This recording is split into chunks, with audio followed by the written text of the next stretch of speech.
வெற்றி வாழ்வு திருச்சபையினுடைய காலை ஆராதனைக்கு வந்திருக்கிற உங்கள் யாவரையும் நம்முடைய ஆண்டவரும் இரட்சகருமாகிய இயேசு கிறிஸ்துவின் நாமத்தினாலே வாழ்த்தி வரவேற்கிறேன். நம்ம ஒரு வருடத்துக்கும் மேலாக தமிழ் ஆராதனை தனியாகவும் இந்திய ஆராதனை தனியாகவும் நடத்தி கொண்டு வந்தோம். இந்த இந்திய ஆராதனை 11 to 1 o'clock, இது சம்மர்னாலேருந்து அவங்க கொஞ்சம் ரிக்வஸ்ட் பண்ணி கேட்டுக்கினாங்க, நாங்கள் காலையில் சர்வீஸே அட்டன் பண்ணிக்கிறோம் இந்த சம்மர் வரைக்கும் அப்படின்னு சொல்லி கேட்டாங்க. ஆகவே இந்தி மக்களும் இங்கே இருக்காங்க. ஆகவே ஒருவேளை நீங்கள் யோசிச்சிருக்கலாம், என்ன ஹிந்திலலாம் பாடுறாங்க என்ன அப்படின்னு சொல்லி. ஸோ ஹிந்தி பீப்புளும் இங்கே இருக்கிறாங்க, அதனால் அவர்களுக்காகவும் இது சேர்த்து நடத்தப்படுகிறது. நமக்கு ஒரு டிரான்ஸ்லேட்டர் இருந்தாங்க, சகோதரி ஹெலன் அவர்கள். அவங்க சபையில் அவங்க போக வேண்டியிருந்ததுனால இந்த சம்மர் வரைக்கும் அவங்க சம்மர் முடிச்சுட்டு ஜாயின் பண்ணிக்கிறேன்னு சொல்லியிருக்காங்க. ஸோ தயவுசெய்து பொறுத்துக் கொள்ளுங்கள். நடுவில் நான் கொஞ்சம் ஹிந்தி வசனத்தையும் வாசிப்பேன். ஸோ நீங்கள் தயவுசெய்து பொறுத்துக் கொள்ளுங்கள். இன்றைக்கு நாம் மிக முக்கியமான ஒரு சத்தியத்தை கற்றுக்கொள்ளப் போகிறோம். கடந்த பல வாரங்களாக நாம் புதிய உடன்படிக்கை என்ற தலைப்பிலே போதனைகளை நாம் பார்த்து வருகிறோம். புதிய உடன்படிக்கை என்றால் என்ன, அந்த வார்த்தை எங்கே வருது அப்படின்றத நான் ஒரு வசனத்திலேருந்து வாசிக்கிறேன். மத்தேயு சுவிசேஷம் 26ஆம் அதிகாரம் 26ஆம் வசனத்திலிருந்து 28ஆம் வசனம் வரைக்கும் நான் உங்களுக்காக வாசிக்கிறேன். அவர்கள் போஜனம் பண்ணுகையில் இயேசு அப்பத்தை எடுத்து ஆசீர்வதித்து அதை பிட்டு சீஷர்களுக்கு கொடுத்து, நீங்கள் வாங்கி புசியுங்கள், இது என்னுடைய சரீரமாக இருக்கிறது என்றார். பின்பு பாத்திரத்தையும் எடுத்து ஸ்தோத்திரம் பண்ணி அவர்களுக்கு கொடுத்து, நீங்கள் எல்லாரும் இதிலே பானம் பண்ணுங்கள், இது பாவ மன்னிப்பு உண்டாகும்படி அநேகருக்காக சீந்தப்படுகிற புது உடன்படிக்கைக்குரிய என்னுடைய இரத்தமாய் இருக்கிறது. பாருங்க, 28ஆம் வசனத்தில் வேதம் சொல்கிறது புது உடன்படிக்கைக்குரிய என்னுடைய இரத்தமாய் இருக்கிறது என்று சொல்லியிருக்கிறது இல்லையா. அங்கிருந்து தான் இந்த புது உடன்படிக்கை என்ற வார்த்தையை நான் எடுத்திருக்கிறேன். நாம் அனைவரும் புதிய உடன்படிக்கையின் மக்களாய் இருக்கிறோம். புதிய உடன்படிக்கையின் கீழே வாழ்கிற மக்களாய் நாம் இருக்கிறோம். நமக்கென்று கர்த்தராகிய இயேசு கிறிஸ்து மூலமாக இந்த புது உடன்படிக்கையை கர்த்தர் ஸ்தாபித்திருக்கிறார்.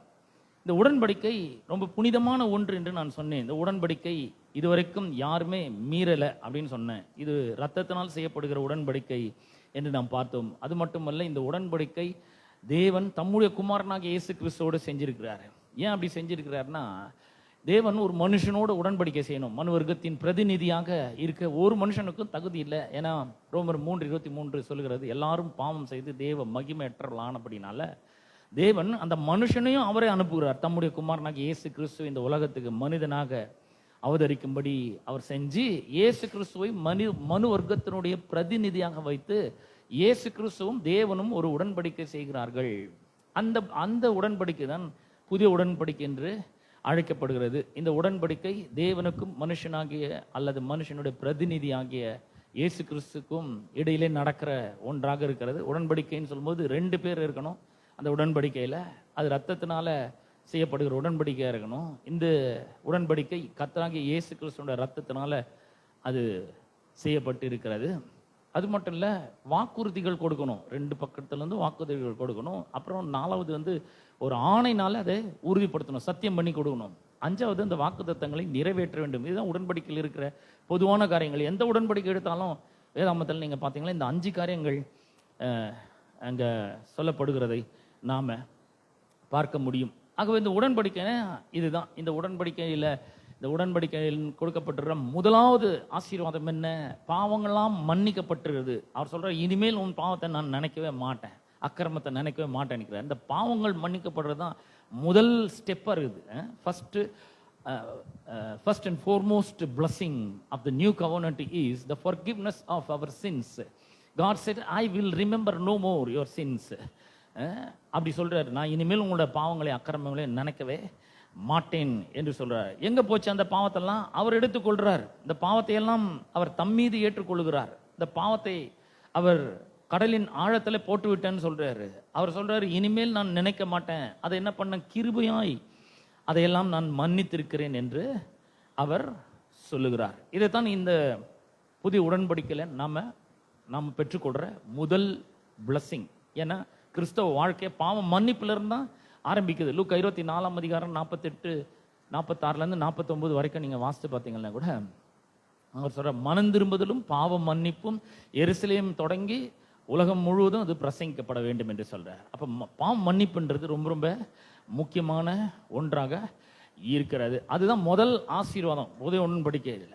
அப்புறம் புது உடன்படிக்கையில் எப்படி நுழையிறதுன்னு போன வாரத்தில் நம்ம பார்த்தோம். புதிய உடன்படிக்கையில் எப்படி நுழையிறது? முதல்ல மனம் திரும்புதல் உண்டாகணும். மனம் திரும்புதல்னா வெறும் பாவத்திலிருந்து மனம் திரும்புறது மட்டும் இல்லை, உள்ள ஒரு பெரிய மாற்றம் ஏற்பட வேண்டும்.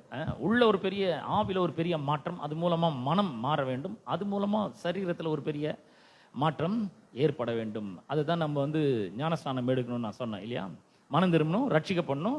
ஞானஸ்நானத்தின் மூலமாக நம்ம கர்த்தருக்கு கீழ்ப்படுகிறோம், சரீரத்திலும் அது வெளிப்படுகிறதாக இருக்க வேண்டும். இன்றைக்கு இந்த புதிய உடன்படிக்கையில் ரொம்ப முக்கியமான ஒரு ஆசீர்வாதத்தை நாம பார்க்க போறோம். புதிய உடன்படிக்கையில் நம்ம நுழைஞ்சிருக்கோம், இப்போ உள்ள நுழைஞ்சிட்டோம் இல்லையா? We have already entered into the new covenant that the Lord has made. அவர் ஏற்படுத்தின உடன்படிக்கைக்குள்ள நம்ம நுழைஞ்சிருக்கிறோம்.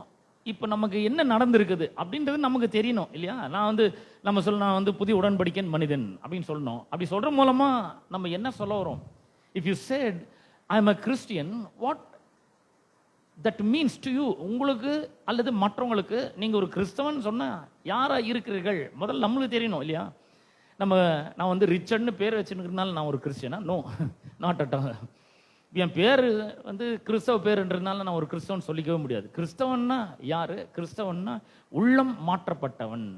இதை அப்போஸ்தலனாகிய பவுல் 2 வார்த்தைகள் மூலமாக குறிப்பிடுகிறார். ஒன்று ஆவிக்குள், பரிசுத்த ஆவிக்குள் அப்படின்ற ஒரு வார்த்தை வருது. 2வது கிறிஸ்துக்குள் அப்படின்ற ஒரு வார்த்தை வருது. இந்த கிறிஸ்துக்குள்ன்ற வார்த்தை 130 146 முறை புதிய ஏற்பாட்டில் வருது அப்படின்னு சொல்றாங்க. கண்டிப்பா அவ்வளோ முறை பவுல் அதை எழுதியிருக்கலாம். கிறிஸ்துக்குள், அப்புறம் ஆவிக்குள், பரிசுத்த ஆவிக்குள் அப்படின்ற 2 வார்த்தைகள் மூலமாக தான் ஒரு கிறிஸ்தவன் டிஸ்கிரைப் பண்ணப்படுகிறான். ஒரு கிறிஸ்தவனை வர்ணிக்கணும்னு இந்த 2 வார்த்தைகள் ரொம்ப ரொம்ப முக்கியமான ஒன்றாக இருக்குது. அதை வர்ணிக்கக்கூடிய ஒரு பகுதிக்கு நான் இப்போ சொல்ல போகிறேன். எசேக்கியேல் தீர்க்கதரிசன புஸ்தகம் 36ஆம் அதிகாரம். அங்கே போகிறதுக்கு முன்னாடி இன்னொரு விஷயத்த சொல்லிடுறேன். இப்போது அநேக கிறிஸ்தவர்கள் என்ன பண்ணிடுறாங்கன்னா, இது 2த்தையும் பேலன்ஸ்டாக போதிக்கணும். அதாவது ஆவிக்குள்ன்றதையும் போதிக்கணும், கிறிஸ்துக்குள்ன்றதையும் போதிக்கணும். இது 2ம் சரிசமமாக போதிக்க வேண்டும். ஆனால் அநேகர் என்ன பண்ணுறாங்கன்னா, வெறும் பரிசுத்த ஆவிக்குள் மட்டுமே போயிடுறாங்க. சிலர் வெறும் கிறிஸ்துக்குள்ன்ற மட்டுமே வலியுறுத்துகிறார்கள். இல்லை, 2மே சரிசமமாக போதிக்கப்பட வேண்டும். இப்போ எசேக்கியேல் 36ஆம் அதிகாரத்தில் 25ஆம் வசனத்திலிருந்து நான் உங்களுக்காக வாசிக்கிறேன். அப்பொழுது நான் உங்கள் மேல் சுத்தமான ஜலம் தெளிப்பேன். நான் உங்களுடைய எல்லா அசுத்தங்களையும் உங்களுடைய எல்லா நரகலான விக்கிரங்களையும் நீக்கி உங்களை சுத்தமாக்குவேன், நீங்கள் சுத்தமாவீர்கள். உங்களுக்கு நவமான இருதயத்தை கொடுத்து, நல்ல கவனிங்க, I will give you a new heart சொல்றது. நவமான இருதயத்தை கொடுத்து உங்கள் உள்ளத்திலே புதிதான ஆவியை கட்டளையிட்டு, கல்லான இருதயத்தை உங்கள் மாம்சத்திலிருந்து எடுத்து போட்டு சதையான இருதயத்தை உங்களுக்கு கொடுப்பேன். உங்கள் உள்ளத்திலே என் ஆவியை வைத்து உங்களை என் கட்டளைகளில் நடக்கவும் என் நியாயங்களை கை கொள்ளவும் அவைகளின்படி செய்யவும் பண்ணுவேன். இது எவ்வளோ ஒரு அற்புதமான ஒரு வாக்குத்தத்தமாக இருக்கு என்பதை கொஞ்சம் நாம் யோசித்து பார்க்கணும். இதை நான் முதல்ல இந்தி மொழியிலையும் நான் வாசிச்சிடுறேன். ஏன்னா நிறைய இந்தி மக்கள் இங்கே இருக்காங்க. 25ஆம் அதிகாரம், எஹெஸ்கேல் 36 verses from 25 onwards.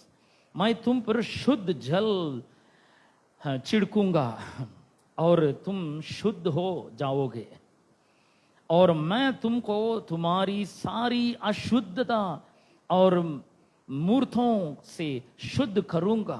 मैं तुमको नया मन दूंगा. That is so important. नया मन दूंगा. कौन दूंगा? मैं. यहोवा लॉर्ड सेज मैं अपना मैं तुमको नया मन दूंगा और तुम्हारे भीतर नई आत्मा उत्पन्न करूंगा. नई आत्मा उत्पन्न करूंगा और तुम्हारी देह में से पत्थर का हृदय निकालकर तुमको मांस का हृदय दूंगा. मैं अपना आत्मा तुम्हारे भीतर देकर ऐसा करूंगा कि तुम मेरी विधियों पर चलोगे और मेरे नियमों को मानकर उनके अनुसार करोगे. This is what the new covenant புதிய உடன்படிக்கை இதைத்தான் நமக்கு, புதிய உடன்படிக்கையில் கர்த்தர் இதைத்தான் நமக்கு செஞ்சுக்கிறார். அவர் என்ன சொல்றாரு, எல்லாம் நான் செய்யறேன் அப்படிங்கிறாரு புதிய உடன்படிக்கையில். பாருங்க, பழைய உடன்படிக்கைக்கும் புதிய உடன்படிக்கைக்கும் மிகப்பெரிய ஒரு வித்தியாசம் இருக்கிறது. பழைய உடன்படிக்கையில் பார்த்தீங்கன்னா எவ்வளோ பரிசுத்தவான்கள் இருக்காங்க. ஆபிரகாம் இருக்காரு, ஈசாக் இருக்கிறாரு, யாக்கோப் இருக்கிறாரு, யோசேப்பு இருக்கிறாரு, தாவீது இருக்கிறாரு, எவ்வளோ தீர்க்கதரிசிகள் இருக்காங்க, எலியா எலிசா போன்ற தீர்க்கதரிசிகள், எசேக்கியேல் இருக்காரு, எவ்வளோ பேர் இருக்காங்க, எவ்வளோ பெரிய பரிசுத்தவான்கள்லாம் இருக்காங்க. அவங்கெல்லாம் பாருங்க நல்லா தான் போயிட்டு இருக்கு வாழ்க்கை, கத்திருக்காங்க, பெரிய காரியங்களை செய்கிறாங்க. ஆனால் திடீர்னு பார்த்தீங்கன்னா அவங்க ஏதோ ஒரு பாவத்தில் விழுந்து போகிறாங்க, முகங்குப்புற விழுந்துடுறாங்க, அவமானப்படுறாங்க, வெட்கப்படுறாங்க. சிம்சோன் எடுத்துங்க, தாவீது எடுத்துக்கோங்க, எல்லாம் அப்படிப்பட்ட ஒரு மோசமான ஒரு காரியத்துக்குள்ள போறாங்க. என்ன காரணம் அப்படின்னு சொன்னா, பரிசுத்த ஆவியானவர் பழைய உடன்படிக்கையில அவங்க உள்ளத்துல ஒரு பெரிய மாற்றத்தை ஏற்படுத்தல. ஏன்னா உள்ளம் மாறணும், பரிசுத்த ஆவியானவர் உள்ள வந்து வாசம் பண்ண வேண்டும் என்று சொன்னால் கர்த்தராகிய இயேசு கிறிஸ்து ஒரு மனிதனாக இந்த பூமியிலே பிறக்க வேண்டும், பாவங்களுக்காக பரிகாரமாக தம்மையை தியாக பலியாக ஒப்பு கொடுக்க வேண்டும், அவர் பாடுபடணும், விலையேற பெற்ற ரத்தத்தை சிந்தணும், ஜீவனை கொடுக்கணும், மரிக்கணும், உயிரோடு கூட எழுந்திருக்கணும், பரமேறணும், பிதாவினோட வலது பாரசத்தில் வீட்டிருக்கணும். அப்போதான் பரிசுத்த ஆவியானவர் பெற்று பூமியில அனுப்ப முடியும். அதெல்லாம் பழைய உடன்படிக்கையில நடக்கல. அதனால பரிசுத்த ஆவியானவர் அவங்களோட கூட இருந்தார், அவங்க மேல வந்தாரு, அந்த வேலை முடிஞ்சோன்னா அவரு போயிட்டார். அவங்களுக்கு உள்ள வாசமா இல்ல, உள்ள எந்த கிரியும் நடக்கல, உள்ள ரொம்ப கேடுபாடம் உள்ளதா இருந்தது.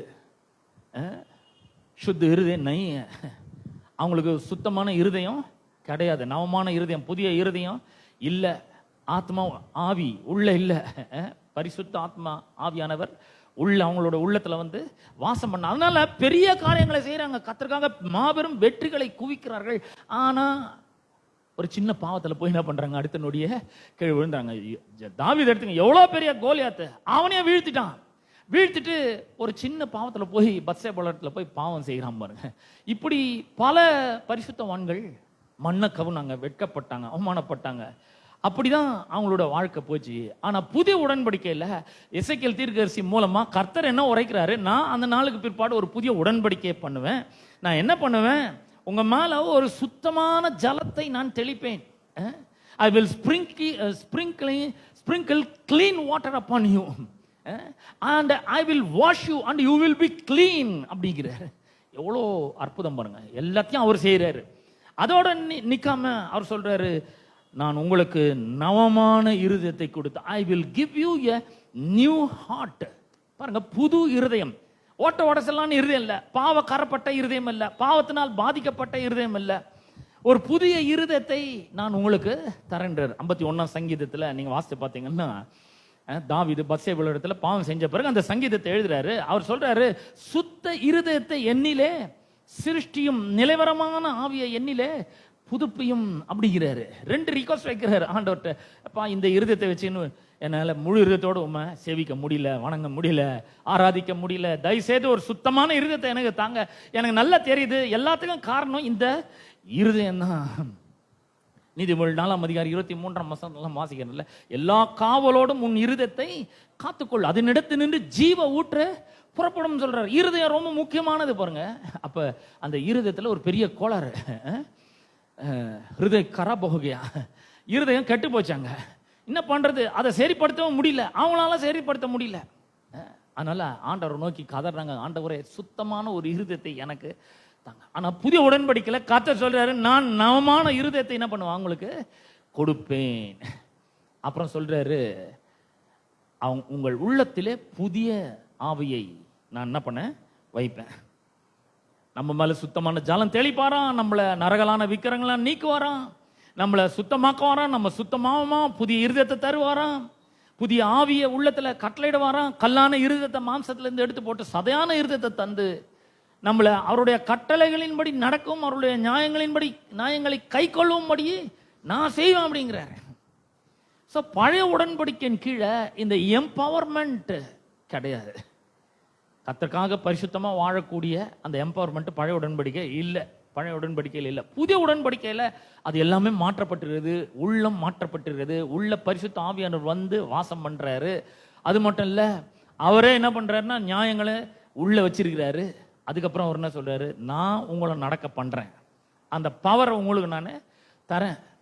You can live according to what my commandment says அப்படிங்கிறார். அப்ப ஒரு புதிய எம்பவர்மெண்ட் இந்த புதிய உடன்படிக்கையின் கீழே கொடுக்கப்பட்டிருக்கு. இதைத்தான் ஆவிக்குள் அப்படின்னு சொல்றாங்க. ஆவிக்குள் அப்படின்னு சொன்னா ஒரு புதிய இருதயத்தை கர்த்தர் கொடுக்கிறார். பரிசுத்த ஆவியானவர் வந்து நம்முடைய உள்ளங்களில் வாசம் பண்ணுகிறார். இப்ப பாருங்க, இன்னொரு வசனத்தை வாசிக்கிறேன். எரேமியா தீர்க்கதரிசன புஸ்தகம் 31 அதிகாரம். எரேமியா தீர்க்கதரிசன புஸ்தகம் 31 அதிகாரம் 33, 34 வசனங்களை உங்களுக்காக நான் வாசிக்கிறேன். எரேமியா 31 அதிகாரம் 33, 34. அந்நாட்களுக்கு பிற்பாடு நான் இஸ்ரவேல் குடும்பத்தோட பண்ண போகிற உடன்படிக்கையாவது. இங்க கர்த்தர் வந்து என்ன சொல்றாருன்னா, நான் ஒரு உடன்படிக்கை பண்ண போறேன். எப்ப பண்ண போறேன்? வரும் நாட்கள்ல பண்ண போறேன். இஸ்ரவேல் குடும்பத்தோட நான் பண்ண போறேன் அந்த உடன்படிக்கை. நான் என் நியாய பிரமாணத்தை அவர்கள் உள்ளத்தில் வைத்து, பாருங்க, உள்ளம், இருதயத்தை பத்தி சொல்றாரு.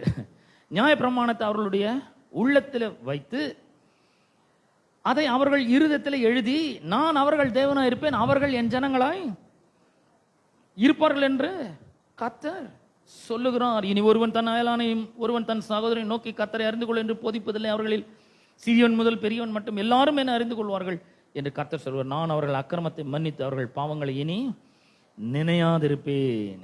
இந்தியில வாசிக்கிறேன் 33 வசனம். परंतु जो वाचा मैं उन दिनों के बाद इस्राएल के घराने से बांधूंगा वह यह है, मैं अपनी व्यवस्था उनके मन में समाऊंगा और उसे उनके हृदय पर लिखूंगा. कौन लिखूंगा? परमेश्वर लिखूंगा. और मैं उनका परमेश्वर ठहरूंगा और वे मेरी प्रजा ठहरेंगे. यहोवा की यह वाणी है. यह किसका वाणी है? यहोवा की वाणी है. नया नियम में एक great blessing has been given to us. அவரே வந்து நமக்குள்ள வாசம் பண்ணுகிறார். we become his dwelling place. நாம தேவன் வாசம் பண்ணுகிற ஒரு ஆலயமாவே மாறிட்டு இருக்கிறோம். பாருங்க, எவ்வளவு ஒரு அற்புதம் பாருங்க. கிறிஸ்தவன் அப்படின்னு சொன்னா உள்ளத்துல பரிசுத்த ஆவியானவர் வாசமா இருக்க வேண்டும். கிறிஸ்தவன் சொன்னா அவனுக்கு ஒரு புதிய இருதயம் கொடுக்கப்பட்டிருக்க வேண்டும். அவன் தான் அப்படிப்பட்டவன் தான் கிறிஸ்தவன் என்று வேதம் நமக்கு சொல்லுகிறது. இங்க சொல்றாரு 33 வசனத்துல, நான் அவர்கள் என்னுடைய நியாய பிரமாணத்தை அவர்கள் உள்ளத்துல வைத்து அதை அவர்கள் இருதயத்தில் எழுதி, நான் அவர்கள் தேவனாய் இருப்பேன், அவர்கள் என் ஜனமாய் இருப்பார்கள். ரொம்ப அற்புதமா சொல்லப்பட்டிருக்குது. நான் அவர்கள் தேவனாய் இருப்பேன், அவர்கள் என் ஜனங்களாய் இருப்பார்கள் என்று அவர் சொல்றாரு. இதை பத்தி இன்னொரு வசனத்திலையும் நம்ம வாசிக்கிறோம். ரோமருக்கு நிருபம் 8 அதிகாரம் 9 வசனத்தை உங்களுக்காக நான் வாசிக்க போறேன். ரோமருக்கு நிருபம் அங்கேயும் பார்த்தீங்கன்னா அங்க ரொம்ப அருமையா சொல்லப்பட்டிருக்கிறது. ரோமருக்கு நிருபம் 8 அதிகாரம் 9 வசனத்திலிருந்து வாசிக்கிறேன். தேவனுடைய ஆவி உங்களில் வாசமா இருந்தால் நீங்கள் மாம்சத்துக்குட்பட்டவர்களாய் இராமல் ஆவிக்குட்பட்டவர்களாய் இருப்பீர்கள். கிறிஸ்துவின் ஆவி இல்லாதவன் அவருடையவன் அல்ல. எவ்வளோ ஒரு அருமையா சொல்லப்பட்டிருக்கு பாருங்க. ரோமருக்கு நிருபம் 8 அதிகாரம் 9 वसनத்தை வாசிக்கிறேன். परंतु जबकि परमेश्वर का आत्मा तुम में बसता है तो तुम शारीरिक दशा में नहीं परंतु आत्मिक दशा में हो. यदि किसी में मसीह का आत्मा नहीं तो वह उसका जन नहीं. If you say that you are a Christian, Jesus Christ Spirit or the Spirit of Holy Spirit will come and dwell inside of you. பரிசுத்த ஆவியானவர் வந்து உள்ள வாசம் பண்ணும். தேவனுடைய ஆவி உங்களில் வாசமாய் இருந்தால் நீங்கள் மாம்சத்துக்குட்பட்டவர்களாய் இராமல் ஆவிக்குட்பட்டவர்களாய் இருப்பீர்கள். கிறிஸ்துவின் ஆவி இல்லாதவன் அவருடையவன் அல்ல. அதாவது கிறிஸ்தவன் சொல்லிட்டு பரிசுத்த ஆவியானவர் உள்ள இல்லைன்னா அப்படிப்பட்ட ஆள் ஒரு கிறிஸ்தவனே கிடையாதுன்றாரு. ஆனா புதிய உடன்படிக்கைக்கு உள்ள நுழைஞ்சிருக்கிற நமக்கு தேவன் புதிய ஆவியை பரிசுத்த ஆவியானவர் என்ன பண்ணிக்கிறாரு? கட்டளையிடுகிறார். I will give you a new heart and I will put my spirit in you அப்படிங்கிறாரு. உங்களுக்கு நவமான இருதயத்தை கொடுப்பேன், என்னுடைய ஆவியை உங்களோட உள்ளத்துல என்ன பண்ணுவேன்? வைப்பேன். அவ்வளோ ஒரு அற்புதம் பாருங்க. உள்ள பரிசுத்த ஆவியானவர் நமக்குள்ளாக வாசம் பண்ணி கொண்டிருக்கிறார். You must realize that the Holy Spirit is living inside of you. I'm going to read one more verse for you. I'm going to read one more verse for you. So let us read 1 Corinthians chapter 3 verse 17. I'm going to read 1 Corinthians chapter 3 verse 17. If anyone defiles the temple of God, 16:17. Do you not know that you are the temple of God and that the Spirit of God dwells in you? Paul is asking a question here. Pavul ஒரு கேள்வியை இங்க கேட்கிறார். விசுவாசிகளை பார்த்து ஒரு கேள்வியை எழுப்புறாரு. क्या तुम नहीं जानते कि तुम परमेश्वर का मंदिर हो और परमेश्वर का आत्मा तुम में वास करता है? உங்களுக்கு தெரியாதா அப்படின்னு கேட்கிறாரு. நீங்கள் தேவனுடைய ஆலயமா இருக்கிறீர்கள் என்றும் தேவனுடைய ஆவியானவர் உங்களுக்குள் வாசமா இருக்கிறீர்கள் என்றும் அறியீர்களா அப்படின்னு கேட்கிறார். பாருங்க, ஒரு கிறிஸ்தவன் யாரு? தேவனுடைய ஆவியானவர் உள்ள வந்து வாசம் பண்றது தான் பரிசுத்த ஆவியானவர். இதே வசனம் 19ஆம் வசனத்தை இதுலயே வந்து பாத்தீங்கன்னா 1 கொரிந்தியர் 6:19 முதல்ல தமிழ்ல நான் உங்களுக்காக வாசிக்கிறேன். உங்கள் சரீரமானது நீங்கள் தேவனாலே பெற்றும் உங்களில் தங்கியும் இருக்கிற பரிசுத்த ஆவியானுடைய ஆலயமா இருக்கிறது என்றும் நீங்கள் உங்களோட அல்லவென்றும் அறியீர்களா? அதே மாதிரி தான் இன்னொரு கேள்வியை கேட்கிறார். 3ஆம் அதிகாரத்துல கேட்டாரு, நீங்கள் தேவனுடைய ஆலயமா இருக்கிறீர்கள் என்றும் தேவனுடைய ஆவியானவர் உங்களுக்குள் வாசமா இருக்கிற என்றும் உங்களுக்கு தெரியாதா அப்படிங்கிறாரு. 19ஆம் வசனத்துல 1 கொரிந்தியர் 6:19 அவரு அதே மாதிரி கேள்வியை கேட்கிறாரு. क्या तुम नहीं जानते कि तुम्हारी देह पवित्र आत्मा का मंदिर है जो तुम में बसा हुआ है और तुम्हें परमेश्वर की ओर से मिला है और तुम अपने नहीं हो क्योंकि दाम देकर मोल लिया गए हो, इसलिए अपनी देह के द्वारा परमेश्वर की महिमा करो. நீங்கள் கிரயத்துக்கு கொல்லப்பட்டீர்களே, ஆகையால் தேவனுக்குரியவர்களாக உங்களுடைய சரீரத்தினாலும் ஆவினாலும் தேவனை என்ன பண்ணுங்கள்? மகிமைப்படுத்துங்கள். நாம் நம்முடையவர்கள் கிடையாது. இந்த சரீரம் நமக்கு சொந்தமானது கிடையாது. கர்த்தர் விலைக்கிரயம் கொடுத்து வாங்கி இருக்கிறாரு. இந்த சரீரம் கர்த்தருடையது. அவர் என்ன பண்ணிக்கிறார்? உள்ள வந்து வாசம் பண்றதுனால இந்த சரீரத்தை என்ன பண்றாருன்னா அவருடைய ஆலயம்னு சொல்றாரு. அவர் body is the temple of the holy ghost. Do you not know that your bodies are the temple of the Holy Ghost? Do you not know? அப்படிங்கிறார் பவுல் கேட்கிறாரு. உங்களுக்கு தெரியாதா அப்படிங்கிறாரு. இப்போ இந்த தேவாலயம் அப்படின்னு சொன்னா என்ன அர்த்தம்? இதுவா இந்த கட்டடமா? No, this is not the temple of God. Temple of God அப்படின்னா தேவன் எங்க வாசம் பண்றாரோ அதுதான் தேவனுடைய ஆலயமாய் இருக்கிறது. இப்போ தேவனுடைய ஆலயம் அப்படின்றது வந்து நம்ம நிறைய வார்த்தைகள்ல சொல்றோம். சபைன்றோம், ஆலயம்ன்றோம், சர்ச்சுன்றோம் இங்கிலீஷ்ல, அப்புறம் இந்தியில கலீசியா அப்படிங்கிறோம். ஒவ்வொரு பாஷையில ஒவ்வொரு வார்த்தை இருக்கு. அதே மாதிரி தான் பழைய உடன்படிக்கையின் கூட தேவாலயத்தை குறிக்கிறதுக்கு பல வார்த்தைகள் இருந்தது. அங்க வந்து பாத்தீங்கன்னா இந்த தேவாலயத்துல உள்ள வந்து மகா பரிசுத்த ஸ்தலம்னு ஒண்ணு இருக்கும், ஹோலி ஆஃப் ஹோலிஸ். அங்கதான் தேவன் வாசம் பண்றார். உடன்படிக்கை பெட்டி இருக்கும், அங்க கேருபீன்கள் இருக்கும். தேவன் அந்த இடத்துல வாசம் பண்றார். பரிசுத்த சன்னிதானம் என்று நம்ம அதை அழைக்கிறோம். அதுக்குள்ள யாருமே போக முடியாது. வருஷத்துக்கு ஒரு முறை பிரதான ஆசாரியன் மட்டும்தான் போக முடியும். அதுக்கப்புறம் வந்து பார்த்தீங்கன்னா பரிசுத்த ஸ்தலம், அங்கே வந்து அந்த ஆசாரியர்கள் ஊழியம் செய்கிற இடம். அப்புறம் வெளிப்பிரகாரம் அப்படிங்கிற வெளிப்பிரகாரத்தில் அந்த யூதர்கள்லாம் நிற்கிறாங்க. அதுக்கப்புறம் பார்த்தீங்கன்னா இன்னும் அதை விட தூரமாக நிற்பாங்க அந்த புறஜாதிகள்.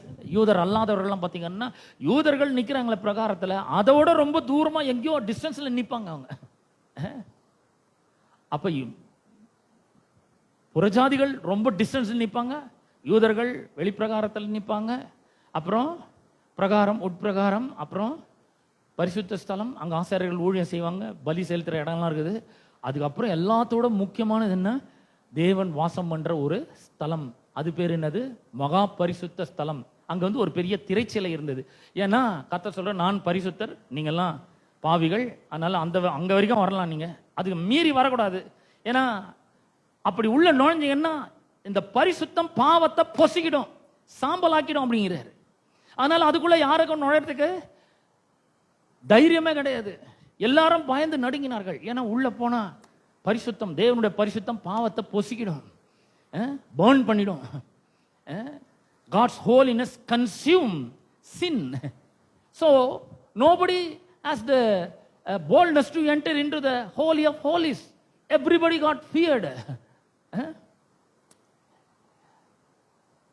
The chief priest also trembled when he about to go inside the holy of holies, because that is a very dreadful work.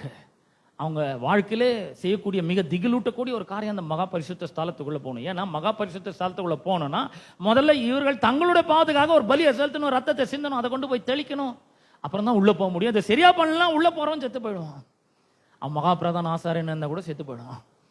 ஏங்க இப்படி எல்லாம் பண்றாரு ஆண்டவர் அப்படின்னு கேட்டா, அப்பதான் தேவனுடைய பிரசன்னம், பரிசுத்த தேவனுடைய ஆலயம், மகா பரிசுத்த ஸ்தலம், கர்த்தர் வாசம் பண்ற இடம்னா ஒரு பயபக்தி வேணும் இல்லையா, ஒரு பயம் இருக்கணும் இல்லையா, ரெவரன்ஷியல் பியர் இருக்கணும் இல்ல, அதுக்காக தான் அதெல்லாம் பண்றாரு பாருங்க.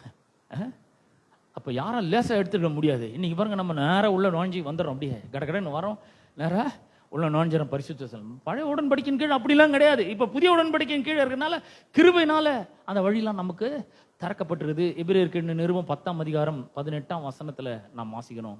இந்த பாவங்கள்லாம் 17ஆம் வசனத்துல அவர் சொல்றாரு, இனி இந்த பாவங்களை நான் நினையாமல் இருப்பேன், அக்கிரமங்களை கிருபையாய் மன்னிப்பேன் சொல்றார். சொல்லிட்டு இந்த பாவங்கள்லாம் மன்னிக்கப்பட்டது உண்டானால், இவைகள் மன்னிக்கப்பட்டது உண்டானால் இனி பாவத்தின் நிமித்தம் வேறொரு பலி செலுத்தப்பட வேண்டியது இல்லையே அப்படிங்கிற. எல்லா பாவமும் மன்னிக்கப்பட்டாச்சு அப்படின்னு சொன்னா பாவத்தின் நிமித்தம் இன்னொரு பலி செலுத்தப்பட வேண்டிய அவசியம் இல்லை.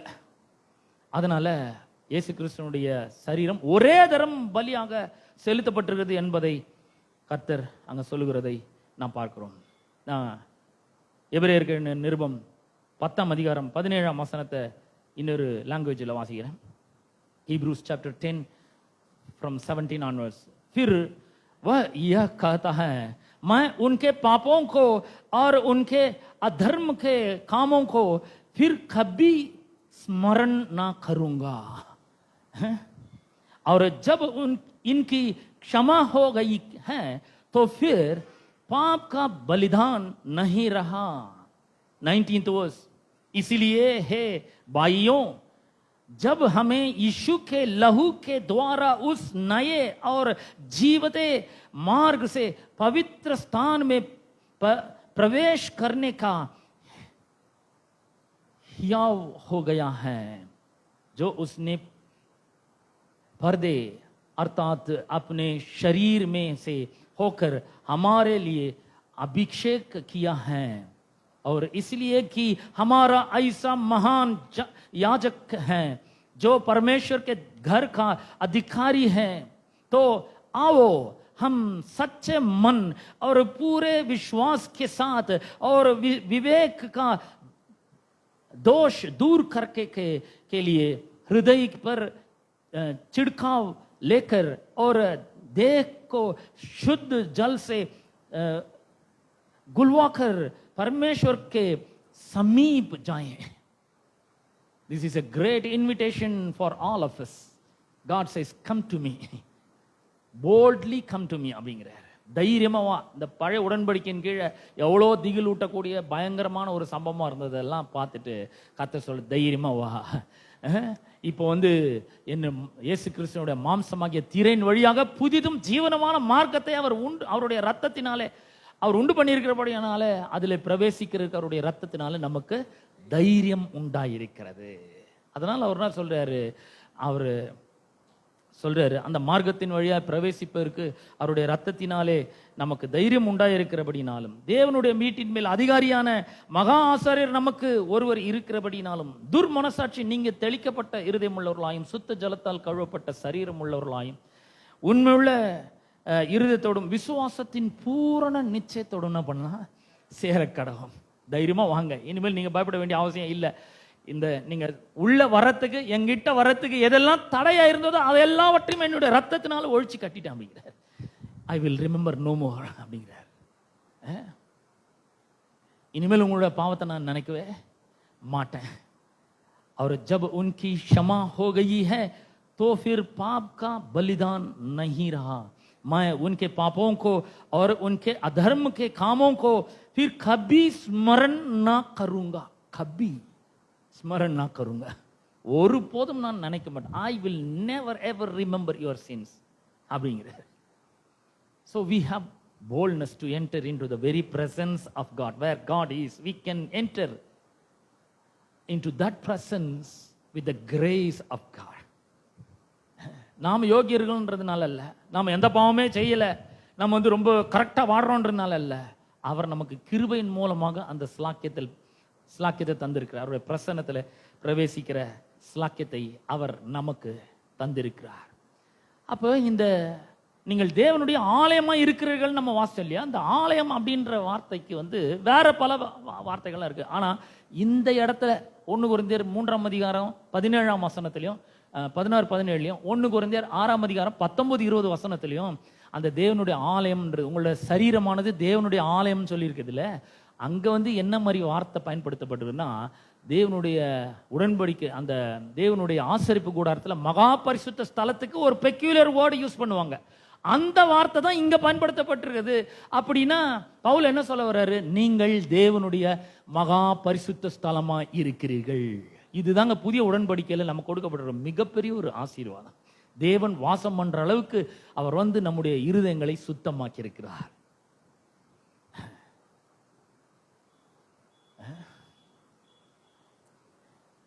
God washed all our sins from our spirit and heart so that the Holy Spirit can come and enter into our spirits and dwell in our spirits. அந்த அளவுக்கு சுத்தமாக்கி இருக்கிறார். அவருடைய ரத்தத்தினால கழுவி சுத்தமாக்கி இருக்கிறார். அப்ப இந்த ஆவிக்குள் அப்படின்னும் பொழுது தேவன் நமக்கு பரிசுத்த ஆவியானவரை தந்திருக்கிறார், புதிய இருதயத்தை தந்திருக்கிறார். Now we are Christians. Hallelujah. எவ்வளவு பெரிய ஒரு ஸ்லாக்கியம் பாருங்க. இதுதான் ஆவிக்குள் அப்படிங்கிறதுக்கு ஒரு பெரிய அர்த்தம். ரெண்டாவது கிறிஸ்துக்குள் அப்படிங்கிற ஒரு வார்த்தை. கிறிஸ்துக்குள் அப்படின்னும் பொழுது ஒரு வசனத்தை நான் வாசிக்கிறேன். யோவான் சுவிசேஷம் 15ஆம் அதிகாரம். யோவான் சுவிசேஷம் 15ஆம் அதிகாரம் 1ஆம் வசனத்திலிருந்து வாசிக்கிறேன். நான் மெய்யான திராட்சை செடி, என் பிதா திராட்சை தோட்டக்காரர். யூஹன்னா सुसमाचार 15:1 से यीशु सच्ची दाखलता मैं हूं और मेरा पिता किसान है. நானே மெய்யான திராட்சை செடி, என் பிதா திராட்சை தோட்டக்காரர். என்னில் கனி கொடாது இருக்கிற கொடி எதுவோ அதை அவர் அறுத்து போடுகிறார். கனி கொடுக்கிற கொடி எதுவோ அது அதிக கனிகளை கொடுக்கும்படி அதை சுத்தம் பண்ணுகிறார். जो डाली मुझ में है और नहीं फलती उसे वह काट डालता है, और जो फलती है उसे वह छांटता है ताकि और फले. அதிக கனிகளை கொடுக்கும்படி அதை சுத்தம் பண்ணுகிறார். அப்புறம் 3ஆம் வசனம் சொல்ற, நான் உங்களுக்கு சொன்ன உபதேசத்தினாலே நீங்கள் இப்பொழுதே சுத்தமா இருக்கிறீர்கள். ஒரு விவசாயி திராட்சை செடி பத்தியும் அந்த கொடி பத்தியுமா பேசுறாரு? பழம் காய்க்கிறத பத்தியா பேசுறாரு? இல்லைங்க, உங்களே என்னைய பத்தி பேசுறாரு. ஏன்னா 3ஆம் வசனம் சொல்லுது, நான் உங்களுக்கு சொன்ன உபதேசத்தினாலே நீங்கள் இப்பொழுதே சுத்தமா இருக்கிறீர்கள். 3 तुम तो उस वचन के कारण जो मैंने तुमसे कहा है शुद्ध हो. Jesus is talking about you and me. He said, ये वचन के द्वारा आप शुद्ध हो जाएगा. நீங்கள் சுத்தமாய் இருக்கீர்கள். शुद्ध हो वचन के द्वारा. வசனத்தின் மூலம், நான் இப்போ உங்களுக்கு சொல்ற வசனத்தின் மூலமாக சுத்தமாய் இருக்கிறீர்கள்.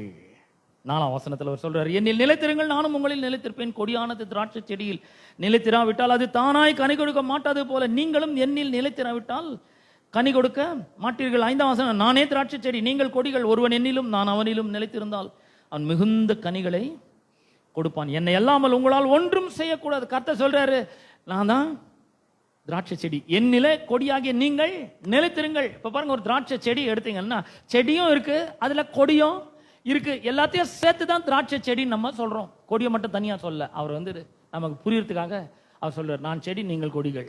இந்த செடியும் கொடியும் ஒன்றோடு ஒன்று இணைந்து இருக்கிறது, பிரிக்க முடியாத அளவுக்கு இணைந்து இருக்கிறது.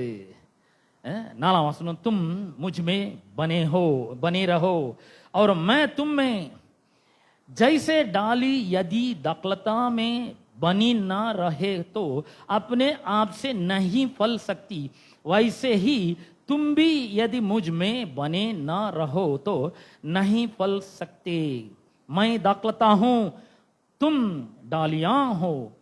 जो मुझ में बना रहता है और मैं उसमें, वह बहुत फल फलता है, क्योंकि मुझसे अलग होकर तुम कुछ भी नहीं कर सकते। हालेलूया।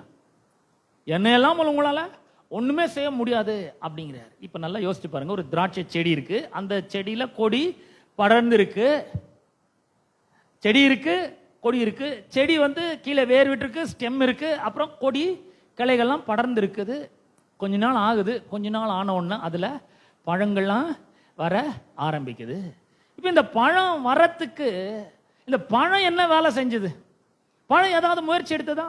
கொஞ்சம் நல்லா யோசிச்சு பாருங்க. பழம் ஒரு முயற்சியும் இல்லை. இந்த செடியோடு இந்த கொடி இணைந்து இருக்கும் பொழுது அது தன்னால இயற்கையா நடக்கிற ஒன்றா இருக்கிறது. இயற்கையாவே பழம் காய்க்க ஆரம்பிக்கிறது இல்லையா? உங்களுக்கு எல்லாம் புரியுதா நான் சொல்றது? செடியில கொடி நிலைச்சிருக்கும் பொழுது, ஒட்டிட்டு இருக்கும் பொழுது, செடியும் கொடியும் ஒன்னா இருக்கும் பொழுது பழம் இயற்கையாக காய்க்க ஆரம்பிக்கிறது, பழம் வர ஆரம்பிக்கிறது. அது ஒரு இயற்கையான process. It is a natural process. அது ஒரு நேச்சுரல் ப்ராசஸா இருக்கு. பழம் எந்த முயற்சியும் பண்ணல. அது பண்ண வேண்டியதெல்லாம் ஒண்ணே ஒண்ணுதான், அது அதுல நிலைச்சிருக்கணும். God said, abide in me and I in you, as the branch cannot bear fruit of itself unless it abides in the vine, neither can you unless you abide in me. I am the vine, you are the branches. He who abides in me and I in him bears much fruit, for without me you can do nothing. God said, without me you can do nothing. He said, abide in me. அவர் நம்மள அவரோட இணைஞ்சிருக்க சொல்றாரு. ஏற்கனவே நாம அவரை இணைக்கப்பட்டிருக்கிறோம், நாமும் அவரும் ஒன்றாய் இருக்கிறோம். When we accept Jesus our Lord as our Lord and Savior, God took us and keep us in Jesus Christ, and we become one spirit. Last week we heard the sermon, ourselves and Jesus become one spirit.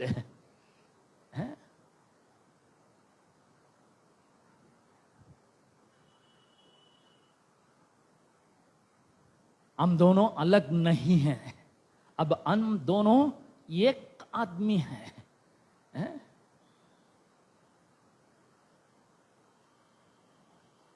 The spirit of Jesus and our spirit become one spirit. So we are already abide in him. When we abide in Jesus and Jesus in us, we will bear much fruit. It is a natural process. We cannot do anything.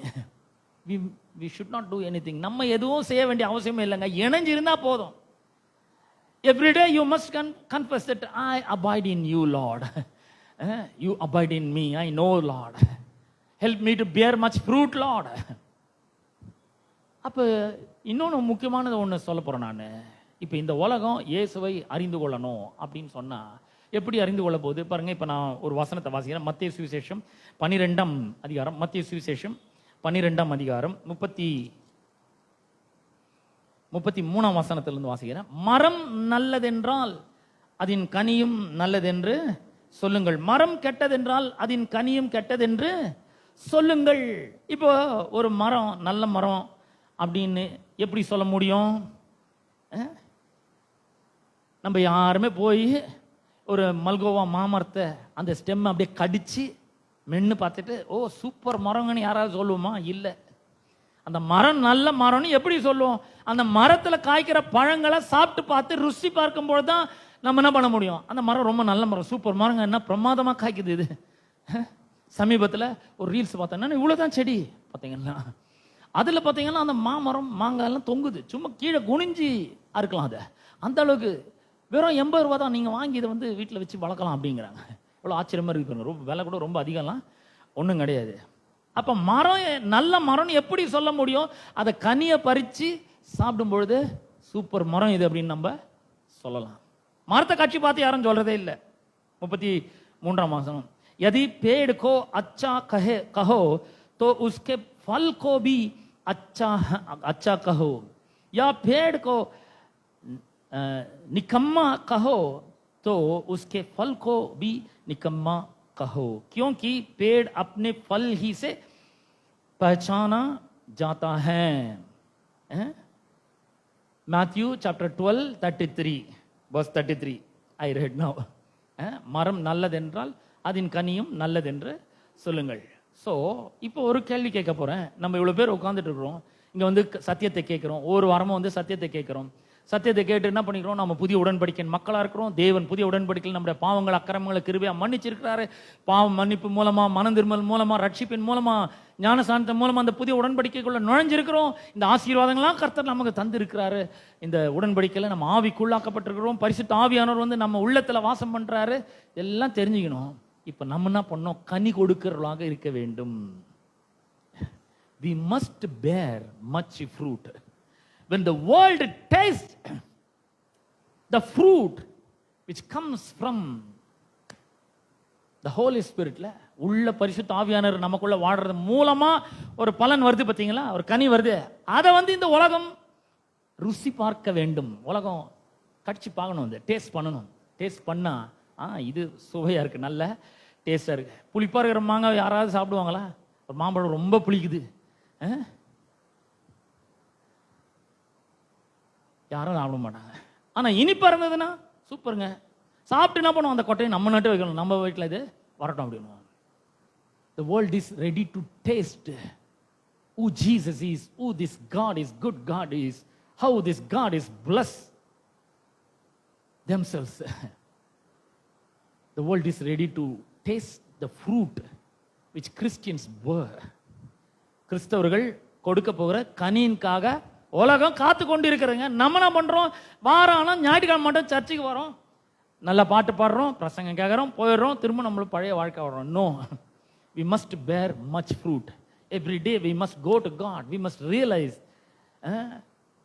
all these truths in ourselves. We must think about that. I'm a new covenant man and a woman. I'm redeemed from all the curses of the law. I'm blessed person. I'm a healed person. I'm saved person. I'm redeemed person. நான் மீட்கப்பட்டவன், சுகமாக்கப்பட்டவன். நான் வந்து புதிய உடன்படிக்கையின் மனிதன். நானும் இயேசுவும் ஒன்றாய் இருக்கிறோம். பரிசுத்த ஆவியானவர் எனக்குள்ள வந்து வாசம் பண்ணிக்கிறார். என் பாவங்கள்லாம் தொலைச்சு கட்டப்பட்டிருது. என் பாவத்தெல்லாம் அவர் கழுவி இருக்கிறார். சுத்தமான ஜலத்தை தெளித்து இருக்கிறார். என்னோட அசுத்தமெல்லாம் நீக்கி இருக்கிறார். என்ன கழுவி இருக்கிறார். நான் சுத்தமா இருக்கேன். இந்த மாதிரி யாருமே நினைக்க மாட்டோம். நம்ம என்ன பண்றோம், நான் ஒரு பாவிங்க, நான் கேடு கெட்ட பாவி, ரட்சிக்கப்பட்ட பாவி, மோசமான பாவி, பெரிய பாவி, பிரதான பாவிலாம் சொல்ல தெரியுது. ஆனா நான் பரிசுத்தமாக்கப்பட்டவன். இயேசு என் மேல சுத்தமான ஜலத்தை தெளித்திருக்கிறார். நான் பரிசுத்தமாக்கி இருக்கிறேன். அவரும் நானும் ஒன்றா இருக்கிறோம். நான் கனி கொடுக்கணும்னு அவர் விரும்புறாரு. இந்த உலகம் அந்த கனியை சாப்பிட ஆசையா இருக்கு. யாரும் அப்படி சொல்றது இல்லை. ஆனா இன்னைக்குல இருந்து நம்ம சொல்ல போறோம். அல்லேலூயா. இன்னைக்குல இருந்து நாம் அதை சொல்ல போறோம். கடைசியா ஒரே ஒரு வசனத்தை மட்டும் வாசிச்சு நம்ம முடிக்க போறோம். ரோமருக்கு எழுதின நிருபம் 15ஆம் அதிகாரம். ரோமருக்கு எழுதின நிருபம் 15ஆம் அதிகாரம் 18, 19 வசனங்களை உங்களுக்காக நான் வாசிக்க போறேன். ரோமர் 15, 18, 19. रोमियो 15, 18, 19. புறஜாதியாரை வார்த்தையினாலும் செய்கையினாலும் கீழ்ப்படியும் பண்ணும்படிக்கு அற்புத அடையாளங்களின் பலத்தினாலும் தேவ ஆவியின் பலத்தினாலும் கிறிஸ்துவானவர் என்னை கொண்டு நடப்பித்தவைகளை சொல்வதல்லாமல் வேறொன்றையும் சொல்ல நான் துணிவதில்லை.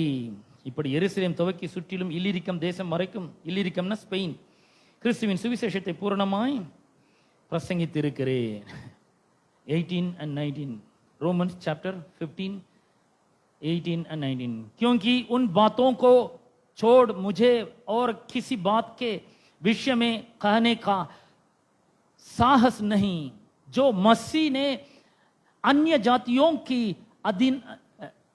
अधीनता के लिए वचन और कर्म और चिन्हों और अद्भुत कामों की सामर्थ्य से और पवित्र आत्मा की सामर्थ्य से मेरे ही द्वारा किए, यहाँ तक कि मैंने यरूशलेम से लेकर चारों ओर इल्लुरिकम तक मसीह के सुसमाचार का पूरा पूरा प्रचार किया है. ஸோ ஒரு கிறிஸ்தவன்னா யாரு? பரிசுத்த ஆவியானவர் உள்ள வந்து வாசம் பண்றாரு. இந்த பரிசுத்த ஆவியானவர் உள்ள வாசம் பண்ற மூலமா பவுல் சில வார்த்தைகளை பேசுறாரு. வார்த்தையின் மூலமாகவும் பரிசுத்த ஆவியானவர் இவர் மூலமா வல்லமையாய் கிரியை நடப்பிக்கிற மூலமாகவும் சுவிசேஷத்தை புறஜாதிகளுக்கு பிரசங்கம் பண்ணுறார். பாருங்க, நம்மளுடைய பக்கத்து வீட்டில் எவ்வளோ பேர் இருக்காங்க, கிறிஸ்துவ அறியாதவர்கள்லாம் இருக்காங்க. நம் மூலமாக அவர்களெல்லாம் ரட்சிப்பதற்கு சுவிசேஷத்தை கேள்விப்படுகிறது ஆண்டவர் பிரியமுள்ளவராக இருக்கிறார். நாம் போய் வாயை திறந்து பேசும்பொழுது, நாம் அவர்களுக்காக ஜெபிக்கும் பொழுது பெரிய பெரிய அற்புத வல்லமையை அவர் வெளிப்படுத்த அவர் ஆவல் உள்ளவராக இருக்கிறார். இப்போ நாம் கிடையாது, அவர் என் மூலமா அவர் கிரியை செய்கிறார். அவர் என் மூலமா இந்த வார்த்தைகள் எல்லாம் உங்களோடு பேசிக்கொண்டு இருக்கிறார். என் மூலமா உங்க மூலமா அவர் பல அற்புதங்களை செய்ய காத்து கொண்டு இருக்கிறார். இந்த அற்புதங்களை பலனாக இந்த உலகம் பெற்றுக்கொள்ளும் பொழுது நான் சொல்றேன், நிச்சயமாக அவர்கள் இயேசுவை ஏற்றுக்கொள்வார்கள். அதுல சந்தேகமே கிடையாது. அவர்கள் கர்த்தரண்டை நிச்சயமாக வருவார்கள். அவர்கள் இயேசு அண்டை வருவார்கள். பரிசுத்த ஆவியானவர் அவர்களுக்குள் வாசம் பண்ணுவார். அவர்களை அவர் ஏற்றுக்கொள்வார். உள்ள பரிசுத்த ஆவியானோட வல்லமை வெளிப்பட ஆரம்பிக்கும். நமக்குள்ள இருந்து பெரிய பெரிய அற்புதங்கள் நடக்கும். இப்படி நடக்கும்பொழுது உலகமே இயேசுவை ஏற்றுக்கொள்ளும். இதுதான் புதிய உடன்படிக்கையின் ஒரு மிகப்பெரிய ஒரு ஆசீர்வாதமா இருக்குது. இது வெறும் ஆசீர்வாதம் நம்ம மட்டும் வச்சுக்காம எல்லாருக்கும் நம்ம பகிர்ந்து அளிக்க வேண்டிய, இதை ரியலைஸ் பண்ணணும். அவர் என்ன சுத்தமாக்கி இருக்கிறார், நான் சுத்தமா இருக்கிறேன், உள்ளம் புதிதாக்கப்பட்டிருக்கிறது, உள்ள ஒரு பெரிய கிரியை நடப்பிக்கப்பட்டிருக்கிறது. இந்த இருதயம் தான் எல்லா நடக்கைக்கும் ஊற்றாய் இருக்கிறது. இந்த இருதயத்தை அவர் மாற்றி இருக்கிறார். புது இருதயம், புதிய ஆவியை உள்ள கட்டளையிட்டு இருக்கிறார். இப்போ உள்ள எம்பவர் பண்ணி இருக்கிறார். அவருடைய கட்டளைகளின்படி செய்யவும் அவருடைய நியாயங்களை கை கொள்ளவும் அவர் பண்ணுவார். கண்டிப்பா இதை விசுவாசித்து நாம் இந்த கிறிஸ்தவ வாழ்க்கை வாழும்பொழுது நான் சொல்றேன், நாம் இல்லை, அவர் நம் மூலமாக வாழ்வார். கண்டிப்பா நம் மூலமாக அவருடைய வல்லமை வெளிப்படும். அவருடைய கனிகள் நம் மூலமாக வெளிப்படும். அன்பு, சமாதானம், சந்தோஷம், இச்சையடக்கம், சாந்தம், நற்குணம், விசுவாசம் எல்லாமே நம் மூலமாக வெளிப்படும். இந்த உலகம் காணும் நிச்சயமா கிறிஸ்துவண்டை எல்லாரும் வருவார்கள். ஆமென். முதல்ல நாம ஜெபிக்க போறோம். ஜெபித்த பிற்பாடு நம்முடைய இணை போதகர் எஸ்ரா அவர்கள் வந்து கம்யூனியன் சர்வீஸ் நடத்துவாங்க. 5 நிமிஷத்துல அவர் முடிச்சுடுவாரு. நம்ம எல்லாரும் முதல்ல எழுந்து நிற்போம். எழுந்து நின்று நாம் ஜெபிப்போம். கேட்ட சத்தியத்துக்காக கர்த்தருக்கு நாம் நன்றி செலுத்துவோம். எங்கள் அன்பின் பிதாவே, உம்முடைய குமாரனாக இயேசு கிறிஸ்துவின் நாமத்திலே உம்மண்டை நாங்கள் வருகிறோம். இந்த ஆசீர்வதிக்கப்பட்ட நல்ல நாளுக்காக உமக்கு ஸ்தோத்திரம். ஆண்டவரே, இந்த அருமையான நாளிலே கேட்ட சத்தியத்திற்காக நாங்கள் நன்றி செலுத்துகிறோம். நாங்கள் புதிய உடன்படிக்கையிலே நுழைந்திருக்கிறோம். எங்களுக்காக உம்முடைய குமாரனாகிய இயேசு கிறிஸ்துவின் மூலமாக ஒரு புதிய உடன்படிக்கை நீர் பண்ணியிருக்கிறீர். இந்த உடன்படிக்கையின் ஆசீர்வாதம், பாவங்கள்லாம் மன்னிக்கப்பட்டிருக்கிறது, அக்கிரமங்கள்லாம் மன்னிக்கப்பட்டிருக்கிறது, கிருபையாய் அதை மன்னித்து இருக்கிறீர். இனிமேல் நான் நினைக்கவே மாட்டேன்னு சொல்லியிருக்கிறீர். ஆண்டவரே, அதற்காக உமக்கு கோடான கோடி நன்றிகளை ஏறெடுக்கிறோம். மனம் திரும்பி ஆண்டவரே, கர்த்தராக இயேசுவை ஆண்டவராக இரட்சகராக ஏற்றுக்கொண்டு ஆண்டவரே விசுவாசித்து ஞானஸ்நானம் எடுத்த மூலமா இந்த உடன்படிக்கையுள்ள நுழைந்திருக்கிறோம். இப்பொழுது பரிசுத்த ஆவியானவர் எங்களுக்குள்ளே வந்து வாசம் பண்ணுகிறதற்காக உமக்கு ஸ்தோத்திரம். கிறிஸ்துக்குள்ள நாங்கள் ஒன்றாய் இருக்கிறதற்காக உமக்கு ஸ்தோத்திரம். ஆண்டவரே, அவர் எங்களுக்குள்ள இருந்து வாசம் பண்ணுகிறதற்காக உமக்கு ஸ்தோத்திரம். பவுல் சொல்றார், இனி நான் அல்ல, கிறிஸ்துவே எனக்குள் பிழைத்திருக்கிறார் என்று சொல்லுகிறார். ஆண்டவரே, நீர் எங்கள் மூலமாக உம்முடைய வல்லமை இந்த உலகத்திற்கு காண்பிப்பீராக. எங்கள் ஒவ்வொருவர் மூலமாக உம்முடைய பவர் ரிலீஸ் ஆகட்டும். ஆண்டவரே, உமக்கு நன்றி செலுத்துகிறோம். ஆண்டவரே, manifest your power and glory through each and every one of us, oh Father. Help us to glorify you through our lives, oh Father. Bless us, Lord, abundantly. Hallelujah. In the mighty name of Jesus, we give you all the glory, honor and praise to you alone, oh Father. In Jesus Christ's mighty name, amen. Amen. Please be seated. Communion service.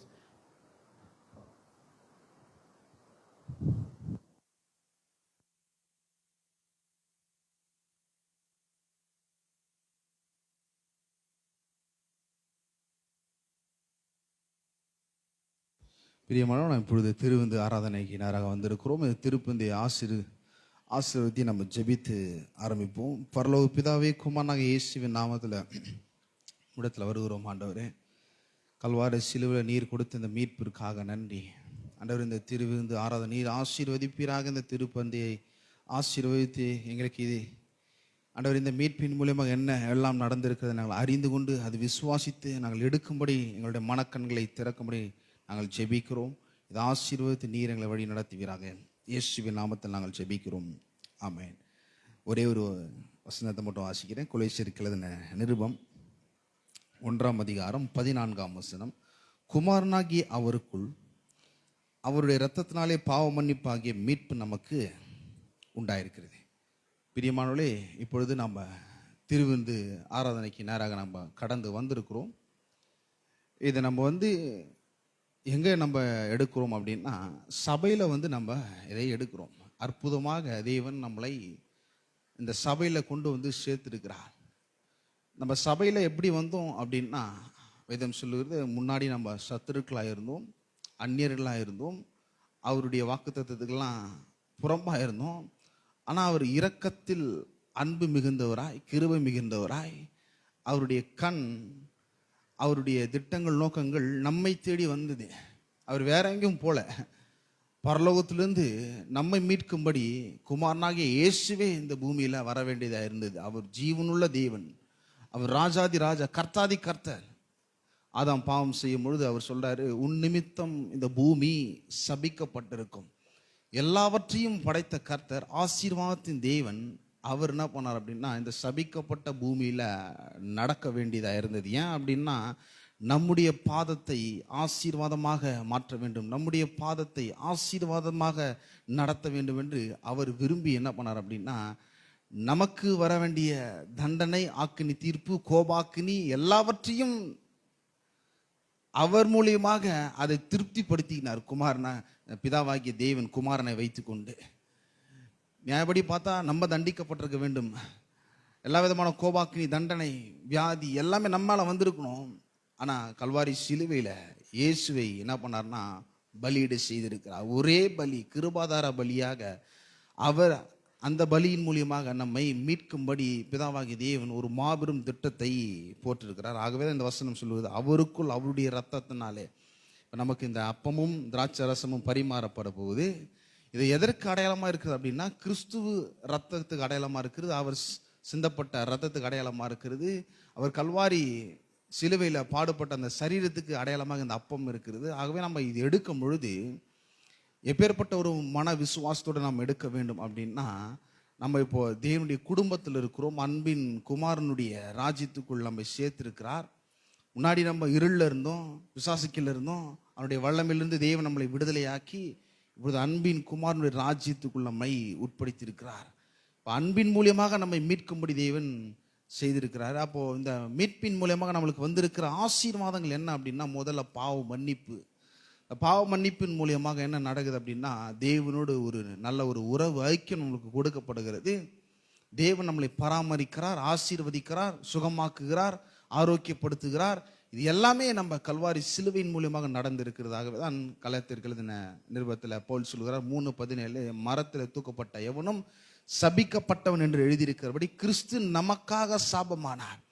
அவர் சாபமாகி, அடுத்த வசனம் சொல்வது, ஆபிரகாமுக்கு உண்டான ஆசீர்வாதத்தினால் நம்மை ஆசீர்வதித்திருக்கிறார். எங்க நடந்தது அப்படின்னா, கல்வாரி சிலுவையில் நடந்தது. ஆகவே இந்த திருப்பந்தி எடுக்கும் பொழுது அந்த ஒரு விசுவாசத்துடன், கிறிஸ்து எனக்காக எல்லாவற்றையும் செய்து முடித்திருக்கிறார், என்னுடைய கிரியை அல்ல, அவர் கிருபையினால் அது எனக்கு தருகிறார், நான் விசுவாசித்து நான் எடுக்கிறேன். ஆகவே நாம் யாவரும் எழுந்து நிற்போம், நம்ம ஜெபிப்போம். ஸ்தோத்திரம் ஆண்டவரே, நன்றி செலுத்துகிறோம். ஆண்டவரே, குமாரனாகி அவருக்குள் எங்களுக்கு பாவ மன்னிப்பாகிய மீட்பு எங்களுக்கு கொடுக்கப்பட்டிருக்கிறது. ஆண்டவரே, உம்முடைய ரத்தம் எங்களை விடுதலையாக்கி இருக்கிறது, அதற்காக நன்றி செலுத்துகிறோம். ஆண்டவரே, நீர் கல்வாரி சிலுவையில் சிந்தின ரத்தத்தை கொண்டு ஆண்டவரே, நீர் எங்களோடு ஒரு சமாதான உடன்படிக்கை நீர் செய்திருக்கிறீர், அதற்காக நன்றி செலுத்துகிறோம். ஆண்டவரே, முன்பு சத்துருக்களாக இருந்தோம், ஆண்டவரே, பகைஞ்சராக இருந்தோம், அதெல்லாவற்றையும் கல்வாரி சிலுவையில் நீர் ஆண்டவரே ஒன்றுமில்லாமல் ஆக்கி, ஆண்டவரே, சமாதானத்தை உண்டாக்கி இப்பொழுது பிள்ளை என்ற ஸ்தானத்தை கொடுத்திருக்கிறீர், அதற்காக நன்றி செலுத்துகிறோம். ஆண்டவரே, வானத்திலும் பூமியிலும் எல்லா விதமான அதிகாரம், ஆசீர்வாதம், கிருபைகளை நீர் எங்களுக்கு கல்வாரி சிலுவையின் மூலியமாக கொடுக்கும்படி ஆண்டவரே, கல்வாரி சிலுவையில் குமாரனை கொடுத்து இந்த விதமான ஆசீர்வாதத்தை நீர் எங்களுக்கு கொடுத்திருக்கிறீர், அதற்காக நன்றி செலுத்துகிறோம். ஆகவே இந்த திருப்பந்தை ஆசீர்வதித்து இதை நாங்கள் எடுக்கும் பொழுது அப்பேற்பட்ட ஒரு மன விசுவாசத்தோடு, தைரியத்தோடு எடுக்கும்படி நீர் உதவி பாராட்டுவீராக. துதி கன மகிமை நாங்கள் உமக்கு செலுத்துகிறோம். இயேசுவின் நாமத்தில் நாங்கள் ஜெபிக்கிறோம். ஆமென்.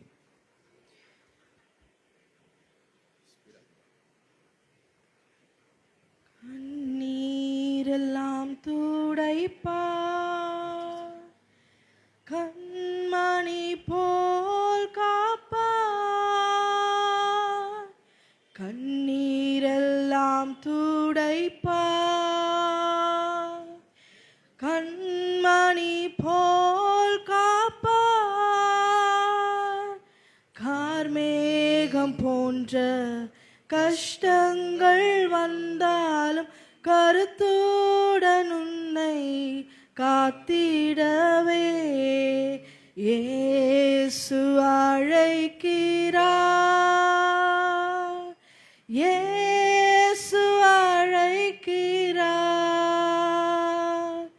அவளாய் உன்னை தம் கரங்கள் நீட்டிய இயேசு அழைக்கிறார், அவளாய் உன்னை தம் கரங்கள் நீட்டிய இயேசு அழைக்கிறார், சோர்வடையும் நேரத்தில் ஆறுதல் உனக்களிப்பார்,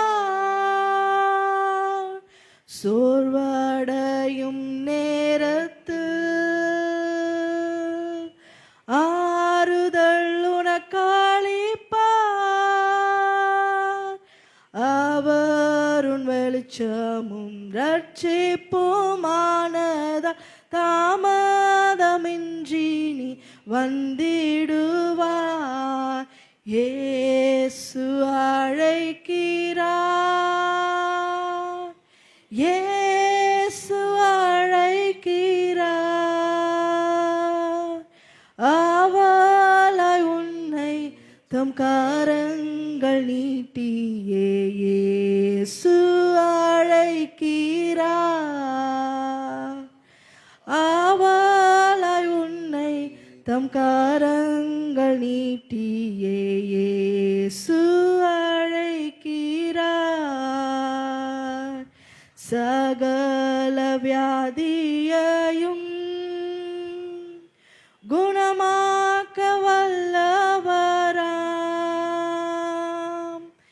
யாராயிருந்தாலும் பேதங்கள் இன்றிய கிருபையாய் அன்பை அளித்திடவே இயேசு அழைக்கிறார், இயேசு அழைக்கிறார், அவளாய் உன்னை தம் கரங்கள் நீட்டிய இயேசு அழைக்கிறார். நான் உங்களுக்கு ஒப்புவித்ததை கர்த்தரிடத்தில் பெற்றுக்கொண்டேன். என்னவெனில், கர்த்தராகிய இயேசு நாம் காட்டி கொடுக்கப்பட்ட அன்று ராத்திரியிலே அப்பத்தை எடுத்து ஸ்தோத்திரம் பண்ணி அதை பிட்டு நீங்கள் வாங்கி புசியுங்கள், இது உங்களுக்காக பிற்கப்படுகிற என்னுடைய சரீரமாக இருக்கிறது, என்னை நினைவு கூறும்படி இதை செய்யுங்கள் என்றார். நாம் யாவரும் அப்பத்தை புசிப்போம்.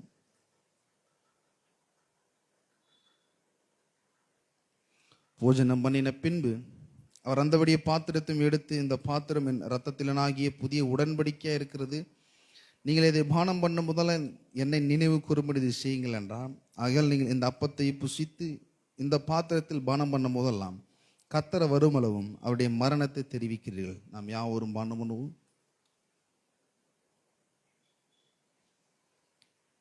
நாம் நன்றி செலுத்துவோம். ஹல்லேலூயா. பரலோக பிதாவே, குமாரனாகிய இயேசுவின் நாமத்தில் முடத்தில் வருகிறோம் ஆண்டவரே. அற்புதமான கால வேலைக்காக நன்றி செலுத்துகிறோம் ஆண்டவரை. கேட்ட சத்தியத்திற்காக நாங்கள் நன்றி செலுத்துகிறோம் ஆண்டவரே. ஆண்டவரே, ஒரு புதிய உடன்படிக்கை நீர் எங்களுக்காக ஏற்படுத்தி கொடுத்திருக்கிறீர்கள், அதற்காக நன்றி ஆண்டவரே. நன்றி நன்றி செலுத்துகிறோம் ஆண்டவரே. இங்கிருந்து நாங்கள் போகும்பொழுது நன்றியுள்ள இருதயத்துடன் நாங்கள் போகும்படி நீர் உதவி பாராட்டுவீராக. ஏனென்றால் விலையேற பெற்ற ஆண்டவரே சத்தியத்தை ஆண்டவரை நீர் எங்களுக்கு கற்றுக் கொடுத்திருக்கிறீர்கள், அதற்காக நன்றி செலுத்துகிறோம். இந்த வார்த்தையை வைத்து நாங்கள் ஆண்டவர் ஒரு புதிய உலகத்தை உண்டாக்க முடியும் ஆண்டவர். எங்களுடைய வாழ்க்கையில தேவையான எல்லாவற்றையும் நாங்கள் புதிதாக உருவாக்கக்கூடிய வார்த்தையை நாங்கள் கேட்டிருக்கிறோம், அதற்காக நன்றி செலுத்துகிறோம். மாபெரும் புதிய உடன்படிக்கையின் ஆசீர்வாதம் ஆண்டவர், நாங்கள் மனம் திரும்பி நாங்கள் விசுவாசத்தில் இதை நாங்கள் உள்ள வரும்படி கிருபை பாராட்டியிருக்கிற இயேசு கிறிஸ்துவின் மூலியமாக இப்பேற்பட்ட ஒரு ஸ்லாக்கியத்தை நீர் எங்களுக்கு கொடுத்திருக்கிறீர் ஆண்டவரே. ஆண்டவரே, எங்கள் மீது வருகிற ஆக்கினி, தண்டனை, கோபாக்கினி எல்லாவற்றையும் இயேசு கிறிஸ்துவின் மூலமாக நீர் போட்டு ஆண்டவரே, நீர் எங்களுக்கு மாபெரும் விடுதலை உண்டாக்கினதற்காக நன்றி செலுத்துகிறோம் ஆண்டவரே. ஆண்டவரே, புறஜாதியார் நாங்கள் தூரத்தில் இருந்தோம் ஆண்டவரே, அவருடைய இரத்தத்தினால் ஆண்டவரே இப்பொழுது ஆண்டவர் புதிய உடன்படிக்கையின் மூலியமாக ஆண்டவரே பிரதான ஆசாரியருடைய ஆண்டவரை ஸ்தோத்தரிக்கிறோம், நன்றி செலுத்துகிறோம் ஆண்டவரே. எங்களுக்கு ஒரு மிகப்பெரிய ஒரு பிரதான ஆசாரியர் இருக்கிறார், இயேசு கிறிஸ்து. அந்த பிரதான ஆசாரியர் எல்லா விதத்திலுமே ஆண்டவர் எங்களுக்கு புதிய உடன்படிக்கையில செய்து முடித்திருக்கிறார். அந்த சத்தியத்தை நாங்கள் கேட்டிருக்கிறோம், அதற்காக நன்றி செலுத்துகிறோம் ஆண்டவரே. நீர் ஆண்டவரே தேவைகளோடு வந்திருக்கிறவர்களுக்காக ஜெபிக்கிறோம், வியாதிகளோடு வந்திருக்கிறவர்களுக்காக ஜெபிக்கிறோம். அவருடைய இயேசுவின் நாமத்தினால ஆண்டவர் பிரசங்கிக்கப்பட்ட இந்த வார்த்தையின் அடிப்படையில் அவருடைய தேவைகள் சந்திக்கப்படட்டும், வியாதிகள் குணமாக்கப்படட்டும் ஆண்டவரே. எல்லா துதி கன மகிமை நாங்கள் உமக்கு செலுத்துகிறோம், இயேசுவின் நாமத்தில் நாங்கள் ஜெபிக்கிறோம், ஆமென். நம்முடைய கர்த்தராகிய இயேசு கிறிஸ்துவின் கிருபையும் பிதாவாக தேவனுடைய அன்பும் பரிசுத்த ஆவியினுடைய ஐக்கியமும் பாதுகாவலும் இன்றும் என்றும் சதா காலங்களில் நம்மோடு இருப்பதாக, ஆமென்.